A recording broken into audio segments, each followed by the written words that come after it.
இன்றைய நாள் கர்த்தருடைய வார்த்தை உபாகமும் 4ஆம் அதிகாரம் 31ஆம் வசனத்தின் முழுமையான செய்தியை நாம் பார்க்கலாம்.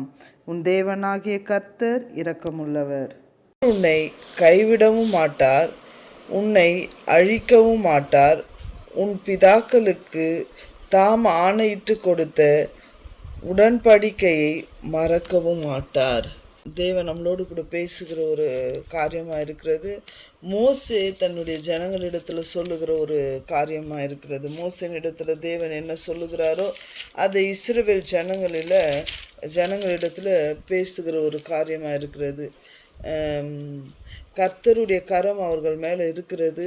கர்த்தர் அவர் எப்படி ஆபிரகாம், ஈசாக்கு, யாக்கோபு, யோசேப்பு இவங்க எல்லாம் பின்பற்றி தேவனோடு கூட இருந்த காரியங்களை குறித்து இந்த இடத்துல மோசே இடத்துல ஆண்டவர் பேசினது மோசே தன் ஜனங்களிடத்தில் அறிவிக்கிற ஒரு காரியமாக இருக்கிறது. 4ஆம் அதிகாரம் 1ஆவது வசனத்தில் பார்க்கிறோம். இஸ்ரவேலரே, நீங்கள் பிழைத்திருக்கும்படி உங்கள் பிதாக்களின் தேவனாகிய கர்த்தர் உங்களுக்கு கொடுக்கிற தேசத்திலே நீங்கள் பிரவேசித்து அதை சுதந்திரத்து கொள்ளும்படி நீங்கள் கை கொள்வதற்கு நான் உங்களுக்கு போதிக்கிற கட்டளைகளையும் நியமங்களையும் கேளுங்கள். நாம் கர்த்தர் வைத்திருக்கிற சுதந்திரத்தை கை கொள்ள வேண்டும். கர்த்தர் வைத்திருக்கிற திட்டத்தை நாம் கை கொள்ள வேண்டும் என்பது கர்த்தருடைய விருப்பமாக இருக்கிறது. இஸ்ரவேல் ஜனங்களுக்கும் அப்படிதான் ஆண்டவர் வைத்திருக்கிற காரியங்கள் குறித்து மோசே மூலமாக பேசுகிறதை நாம் பார்க்கிறோம். அது பொழுது ஆண்டவர் என்ன பண்ணுறாரு, மோசேக்குள்ள ஆண்டவர் சில 10 கட்டளைகளை கொடுக்கிறாரு. சில காரியங்கள் கட்டளைகளை கொடுத்து உன் ஜனங்கள் இப்படியா இருக்க வேண்டும், தன்னை பரிசுத்தப்படுத்தி கொள்ள வேண்டும், இந்த நாட்களிலிருந்து இந்த நாட்களுக்குள்ளோ தன் ஜனங்கள் எப்படியெல்லாம் இருக்க வேண்டும், இந்த நாள் முழுவதும் தன் ஜனங்கள் எப்படியா இருக்க வேண்டும், எப்படி பலிகளை செலுத்த வேண்டும், எப்படி ஜனங்கள் தேவனுக்கு முன்பாக இருக்க வேண்டும், எப்படி தன்னை ஆயத்தப்படுத்தி கொள்ள வேண்டும் என்பது நிறைய காரியங்களை தேவன் இஸ்ரவேல் ஜனங்களுக்கு மோசேயின் மூலமாக வெளிப்படுத்தி கொண்டு இருக்கிறத தான் நம்ம இதில் பார்க்கிறோம். அந்த காலகட்டத்தில் தான் சொல்றாரு ஆண்டவர் ஜனங்களை பார்த்து என்ன சொல்றாரு அப்படின்னா, உன் தேவனாகிய கர்த்தர் இரக்கமுள்ள தேவனாய் இருக்கிறபடினால் கர்த்தர் நாளில் அவர் இறங்குகிறவராய் இருக்கிறாரு. இன்றைய நாளில் ஆண்டவருக்காக தன்னை அர்ப்பணித்து கொண்டு இந்த ஜெபத்தை கேட்டுக்கொண்டு காத்து கொண்டு இருக்கிற பிள்ளைகள் ஆகிய உங்களுக்கு அவருடைய அன்பை நினைத்து, அவருடைய பாடுகளை நினைத்து, அவர் உங்களுக்காய் சிந்தின ரத்தத்தை நினைத்து வந்து காத்து கொண்டு இருக்கிறேன் தேவ பிள்ளைகளுக்கு ஆண்டவர் இந்த காலை வேளையில சொல்லுகிற ஒரு காரியம், உன் தேவனாகிய கர்த்தர் இரக்கமுள்ளவராய் இருக்கிறார். அல்லேலூயா. அவர் உனக்கு இறங்குகிற தேவனாய் இருக்கிறார். இந்த காலை வேளையில உன் தேவனாகிய கர்த்தர் உனக்கு இறங்குகிறவராய் இருக்கிறார். கர்த்தரை பார்த்து சொல்லுங்க, இந்த காலை வேளையில தேவனாகிய கர்த்தர் எனக்கு இறங்குகிறவராய் இருப்பதற்காய் நன்றி. அவர் உனக்கு மாத்திரம் அல்ல, உன் பிள்ளைகளுக்கு இரக்கமுள்ள தேவனாய் இருக்கிறார். எப்படி நம்மளுடைய முற்பிதாக்களுக்கு அவர் இரக்கமுள்ள தேவனாய் இருக்கிறார். நாம் முன்னாடி இருந்த நம்மளுடைய முற்பிதாக்களின் மேல் அவர் எப்படி இரக்கத்தை காண்பித்தாரோ, இஸ்ரவேல் ஜனங்கள் வனாந்திரத்தில் கடந்து வரும் பொழுதும், இஸ்ரவேல் ஜனங்கள் எகிப்திலிருந்து விடுதலை ஆகி வரும்போதும், இஸ்ரவேல் ஜனங்கள்ல உண்மையாய் தேவனுக்கு இருந்து கானானை சுதந்திரத்து கொள்ளும் பொழுது எப்படி தேவன் இரக்கம் காண்பித்தாரோ, அதை போல ஒரு பெரிதான இரக்கம் கர்த்தருடைய வார்த்தை கேட்டுக்கொண்டு இருக்கிற உங்கள் ஒவ்வொருவருக்கும் அவர் இறங்குகிறவராய் இருக்கிறார். அல்லேலூயா. ஆண்டவருக்கு நன்றி சொல்வோமா? கர்த்தாவே, எனக்கு நீர் இரக்கமுள்ள தேவனாய் இருக்கிறீரே, என் குடும்பத்திற்கு நீர் இரக்கமுள்ள தேவனாய் இருக்கிறீரே, என் பிள்ளைகளுக்கு இரக்கமுள்ள தேவனாய் இருக்கிறீரே என்று சொல்லி ஆண்டவருக்கு நன்றி சொல்லுங்க. உன் தேவனாகிய கர்த்தர் உனக்கு இரக்கமுள்ள தேவனாய் இருக்கிறபடினால் அவர் உன்னை கைவிட மாட்டார். அல்லேலூயா. அவர் ஒரு நாள் நம்மளை கைவிடுகிற தேவன் அல்ல. பார்வோனுடைய இருதயத்தை ஒரு பக்கம் கடினப்படுத்தினாலும் இன்னொரு பக்கம் இஸ்ரவேல் ஜனங்களை எகிப்திலிருந்து வெளியில கொண்டு வர வேண்டும் என்பதே தேவனுடைய நோக்கமாக இருந்தது. அவர்களை எந்த சூழ்நிலையிலையும் அவர் கைவிடவில்லை. அவர் வனாந்திரத்தில் அவர்களை கைவிடவில்லை. அவர்களை செங்கடலின் நடுவில் அவர்களை கைவிடவில்லை. அவர்கள் தண்ணீர் கேட்கும் பொழுது தேவன் கைவிடவில்லை. அவர்கள் அப்பத்தை கேட்கும் போது தேவன் கைவிடவில்லை. அவர்களுக்கு வேண்டிய உணவும் அவர்களுக்கு வேண்டிய உடையும் கொடுத்து அவர் போஷித்து நடத்தி வந்த தேவனா இருக்கிறாரு. கர்த்தருடைய பிள்ளைகளே, இந்த நாளில் உன்னுடைய எப்படிப்பட்ட செங்கடலா இருந்தாலும், எப்படிப்பட்ட வனாந்திரமா இருந்தாலும், எந்த சூழ்நிலையில நீ போய்கொண்டு இருந்தாலும் தேவன் உன்னை பார்த்து சொல்லுகிறதே காரியம், நான் உன்னை கைவிடுவதில்லை. ஒருவேளை வியாதியின் சூழ்நிலை இருக்கலாம், ஒருவேளை சரீரத்தின் பலவீனங்கள், ஒருவேளை குடும்பத்தின் காரியங்களை வேளையில கஷ்டமும் கண்ணீரும் போராட்டமுமா இருக்கலாம்.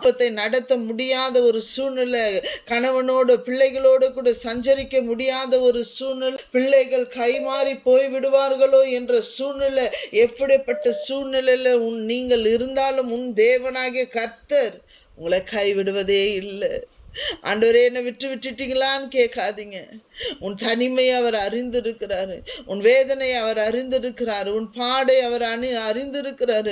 எந்த சூழ்நிலையில வனாந்தரத்துல ஜனங்கள் தேவனுடைய சமூகத்துல வந்தார்களோ அப்பொழுது தேவன் அவர்களை கைவிடாமல் அன்றன்றுள்ள ஆகாரத்தை கொடுத்து அவர் நடத்தினது போல இந்த ஆண்டவருடைய பிள்ளைகளாகிய நீங்க இந்த வேலையில கர்த்தருடைய சத்தத்தை கேட்டுக்கொண்டு உங்களுக்கு வேண்டிய தேவ அப்பத்தை அவர் கொடுத்து கொண்டு இருக்கிறாரு. அந்த தேவ அப்பம் சொல்லுகிறது, அவர் உன்னை கைவிடுவதில்லை, அவர் உன்னை கைவிடுவதில்லை. இன்றைய நாளில் தேவன் எனக்காகத்தான் இந்த பூமிக்கு வந்தார், எனக்காகத்தான் அவர் அடிக்கப்பட்டார், எனக்காகத்தான் அவர் சிலுவையை சுமந்தார், எனக்காகத்தான் அவர் அறையப்பட்டார், எனக்காகத்தான் அவர் இரத்தத்தை சிந்தினார், தன் ஜீவனை கொடுத்தாரு, எனக்காகத்தான் மீண்டும் உயிரோடு கூட எழுந்து இன்னும் ஒரு தருணம் அவர் என்னை பார்ப்பதற்காக எனக்காக அவர் இந்த பூமிக்கு வந்து என்னை அழைத்து கொண்டு போவார் என்ற ஒரு விசுவாசம் உள்ள ஜனங்கள் அப்படி இருக்கிறீங்களன்னா நீங்க இதையும் விசுவாசிக்க வல்லவர்களா இருக்க வேண்டும். அவர் உன்னை கைவிடுகிற தேவன். எப்பக்கம் நீ திரும்பினாலும் நீ நெருக்கப்பட மாட்டாய். ஆண்டவர் சொல்றாரு, நான் மோசே கூட இருந்தது போல யோசுவா நான் அவன் கூட இருப்பேன்னு சொல்றாரு. ஆண்டவர் சொல்றாரு, நீ எந்த சூழ்நிலையில இருந்தாலும் அவர் உன்னை கைவிடுகிற தேவன் அல்ல. நீ அவருக்கு தேவை மகளே, நீங்க அவருக்கு தேவை. கர்த்தருக்கு நீங்க தேவை, கர்த்தருக்கு உங்க குடும்பம் தேவை, கர்த்தருக்கு உன் பிள்ளை தேவை. அவர் பிதாக்களின் தேவன், நம்முடைய முற்பிதாக்களின் தேவன், உனக்கு தேவனாய் இருந்து நடத்துகிறவராய் இருக்கிறார். அவர் உன்னை கைவிட மாட்டார், உன்னை அழிக்கவும் மாட்டார். ஆண்டவர் எந்த சூழ்நிலையும் நீ அழிந்து போக நினைக்கிறவரே அல்ல. உனக்கு பின்னிட்டு வருகிற பார்வோனின் சேனையை அவர் அழிக்க வல்லவராய் இருக்கிறார். உனக்கு விரோதமாய் எழும்புகிற சத்ருவின் காரியங்களை அவர் அழிக்க வல்லவராய் இருக்கிறார். உனக்கு விரோதமாய் தீட்டப்படுகிற எப்படிப்பட்ட காரியங்கள் இருந்தாலும் அதிலிருந்து விடுதலை ஆக்குகிற தேவன் உன்னோடு கூட இருக்கிறார். ஆண்டவரை நாம் பார்க்கிறோம். இந்த நாளில் அவர் உன்னை அழிக்க விரும்புகிற தேவன் அல்ல, உன்னை உருவாக்க விரும்புகிறவராயிருக்கிறார். உன்னோடு கூட இருந்து உன்னை கரம் பிடித்து தூக்க அவர் சித்தமுள்ளவராக இருக்கிறார். தேவ பிள்ளைகளை, நம்ம யோசேப்பை பார்க்கிறோம். எத்தனை சூழ்நிலை யோசேப்பின் வாழ்க்கையில வந்து அழிந்து போக வேண்டும் என்று நினைத்தாலும் யோசேப்பை தேவன் அழிக்க விரும்பல. யோசேப்பை தேவன் கூடவே இருந்து ஆதரிப்பதை நாம் பார்க்கிறோம். தன் சகோதரர்கள் நிமித்தம் வருகிற பாடு நிமித்தம் சரி, தன் குழிக்குள்ள போடப்பட்ட சூழ்நிலையும் சரி, தன் சிறைப்பட்டு போன சூழ்நிலையும் சரி, போர்த்திபர் வீட்டுக்குள்ள இருந்த சூழ்நிலையிலும் சரி, கர்த்தர் யோசேப்பு அழியாதபடி யோசேப்போடு கூட இருந்து பாதுகாத்தார். காரணம், யோசேப்பின் முற்பிதாக்களுக்கு கொடுக்கப்பட்ட வாக்குத்தத்தம் யோசேப்பின் வாழ்க்கையில நிறைவேறிற்றது. தேவ பிள்ளைகளே, ஆபிரகாமின் தேவன், ஈசாக்கின் தேவன், யாக்கோபின் தேவன் யோசேப்போடு கூட இருந்து கைவிடாமல் பாதுகாத்தாரு. இந்த காலை வேளையில உன் தேவனாகிய கர்த்தர் உன்னோடு கூட இருந்து உன்னை கைவிடாமல் அவர் காக்க வல்லவராக இருக்கிறார். அவரை விசுவாசிக்கிறவர்களா இருந்தா ஆண்டவரை பார்த்து சொல்லுங்க, ஆண்டவரே, என் முற்பிதாக்களின் தேவன் எனக்கு இறங்குகிறதற்காய் நன்றி, என்னோடு கூட இருப்பதற்காய் நன்றி. ஒருவனும் ஒன்றும் எங்களை அழித்து போடாதபடிக்கு இந்த நாளும் எங்களுக்கு புதியதாய் கொடுத்ததுக்காய் நன்றி ஆண்டவரே. அப்பா, உலகமானது கொடுமையிலும் வேதனையிலும் இருக்கும் பொழுது நாங்கள் அழிந்து போகாதபடி, என் பிள்ளைங்க அழிந்து போகாதபடி, ஆண்டவரே என் குடும்பம் அழிந்து போகாதபடி உம்முடைய இரத்தத்தினால மீட்டு கொண்டு வருவதற்காய் நன்றி ஆண்டவரே.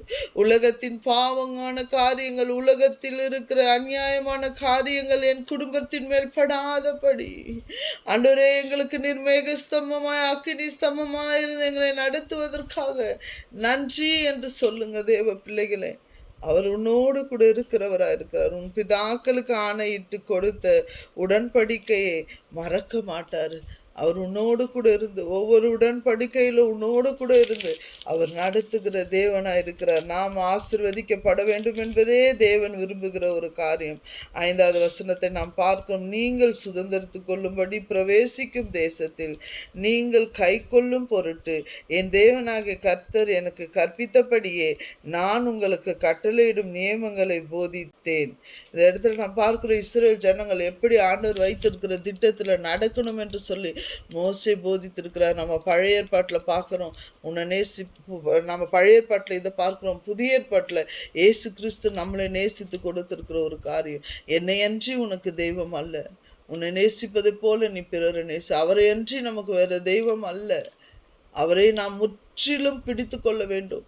எல்லா சூழ்நிலைகளும் எல்லா வேலையிலும் இயேசு கிறிஸ்துவனுடைய பாதத்தில் மரியாள் அமர்ந்திருந்ததை போல தேவ பிள்ளைகளை